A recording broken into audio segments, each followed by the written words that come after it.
Sampurasun kali ini, saya akan menceritakan seorang bayi lelaki yang montok lahir di bumi Nusantara. Beng, goe. Si bayi terus menangis. Mungkin ia lapar, kata ibunya. Namun meskipun telah disusui, bayi itu masih terus menangis. Tangannya menggapai-gapai ke arah nasi di meja. Dari tadi ia menunjuk nasi itu, Bu.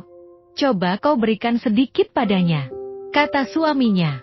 Tak dinyana, si bayi melahap nasi itu dengan cepat dan menghabiskan sepiring nasi.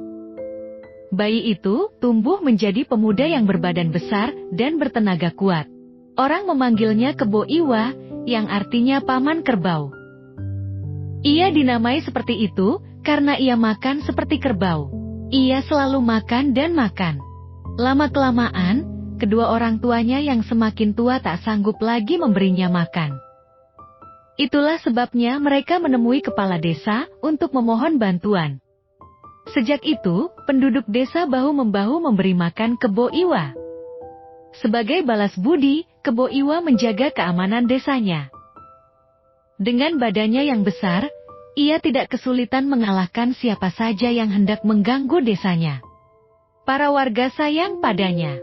Meskipun badannya besar, hatinya baik dan suka menolong. Suatu hari, Raja Bedahulu mengundang Kebo Iwa ke istana. Beliau hendak mengangkatnya menjadi patih. Kebo Iwa sangat tersanjung. Hamba akan mengabdikan hidup untuk menjaga kerajaan. Selama hamba masih bernapas, Pulau Bali ini tak akan pernah dikuasai oleh siapapun, katanya mantap. Sejak saat itu, kerajaan Majapahit yang selalu menyerang Bali tak bisa lagi mengganggu. Sedangkan di Pulau Jawa, patih kerajaan Majapahit yang bernama Gajah Mada memang bertekad untuk menyatukan Nusantara. Ia bahkan bersumpah untuk tidak menikmati kenikmatan duniawi jika tekadnya itu belum tercapai. Sumpah itu dikenal dengan Sumpah Palapa. Patih Gajah Mada mulai bingung. Semua serangannya ke Bali gagal. Ia berusaha keras mencari cara untuk menguasai Pulau Bali. Akhirnya ia mendatangi Raja Bedahulu. Kami dari kerajaan Majapahit tak akan lagi menyerang Pulau Bali. Kami ingin bersahabat saja dengan rakyat Bali, katanya. Raja Bedahulu dan Patih Kebo Iwa percaya pada ucapan Patih Gajah Mada. Setelah mereka mengadakan perdamaian, Patih Gajah Mada pun diundang pada jamuan makan siang. Baginda Raja, hamba ingin mengundang Patih Kebo Iwa ke Majapahit. Tentu Raja mengizinkan, bukan? Tanya Patih Gajah Mada. Raja Bedahulu dan Kebo Iwa berembuk, tak ada salahnya membalas kunjungan Patih Gajah Mada. Mereka setuju, Kebo Iwa akan berkunjung ke Majapahit. Setibanya di Majapahit, Kebo Iwa disambut dengan meriah. Inilah orang yang mengalahkan pasukan kita, bisik rakyat Majapahit. Selamat datang Patih Kebo Iwa. Kami amat tersanjung atas kehadiranmu, sambut Patih Gajah Mada. Kebo Iwa lalu dijamu makan siang. Seperti biasa, Kebo Iwa makan banyak sekali. Patih Kebo Iwa, sepertinya hubungan kita sudah lebih baik, bukankah begitu? Tanya Patih Gajah Mada. Iya, memang lebih baik hidup damai daripada terus berperang. Jika begitu, maukah kau membantu kami? Tanya Patih Gajah Mada lagi. Apa itu? Tanya Kebo Iwa. Saat ini kerajaan kami sedang kekurangan air. Maukah kau menggali sumur raksasa untuk kami? Dengan tenagamu yang kuat, tentu mudah sekali menggalinya. Bukan? Kebo Iwa dengan senang hati mengangguk, aku akan membantu kalian. Keesokan harinya, Kebo Iwa mulai bekerja. Agak aneh. Banyak pasukan Majapahit mengelilinginya. Mereka seolah siap menunggu perintah. Kebo Iwa tak curiga, ia terus menggali sumur. Dalam waktu singkat, ia sudah menggali sangat dalam. Tiba-tiba terdengar teriakan Patih Gajah Mada, laksanakan. Timbun ia dengan batu. Bagai gempa bumi, batu-batu berhamburan ke dalam lubang sumur itu. Kebo Iwa syok. Ia tak menyangka kalau ini adalah jebakan Patih Gajah Mada. Dengan segenap tenaga, Kebo Iwa melempar balik batu-batu itu ke atas. Batu-batu itu mengenai para prajurit Majapahit. Kebo Iwa melesat keluar. Rupanya kau menjebakku. Ketahuilah, aku telah bersumpah. Selama aku masih hidup, Bali tak akan bisa ditaklukkan oleh siapapun. Teriaknya marah.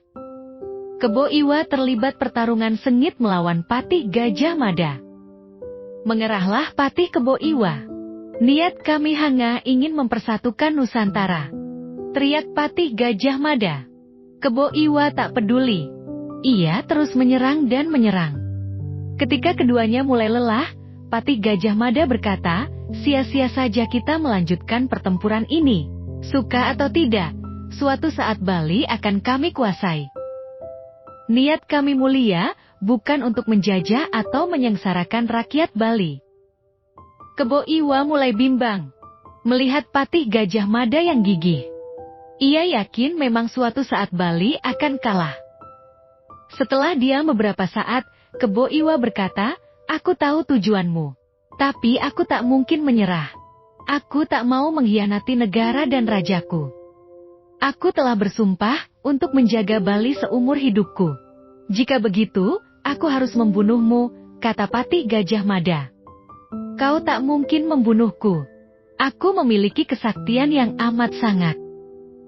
Kecuali satu hal, jika kau bisa menghancurkan Gunung Kapur dan mengoleskannya ke kepalaku. Maka kesaktianku akan hilang, jawab Kebo Iwa. Patih Gajah Mada terkejut. Mengapa ia membuka rahasianya sendiri? Tanyanya dalam hati. Patih Gajah Mada segera melesat menuju ke Gunung Kapur. Ia menghancurkan Gunung Kapur dan membawa segenggam serbuk kapur. Sekali lagi mereka terlibat pertempuran yang sengit. Patih Gajah Mada berusaha mengoleskan serbuk kapur itu ke kepala Kebo Iwa. Akhirnya Patih Gajah Mada berhasil. Kebo Iwa langsung lemas, seolah tak bertenaga lagi. Kau menang Patih. Bunuhlah aku.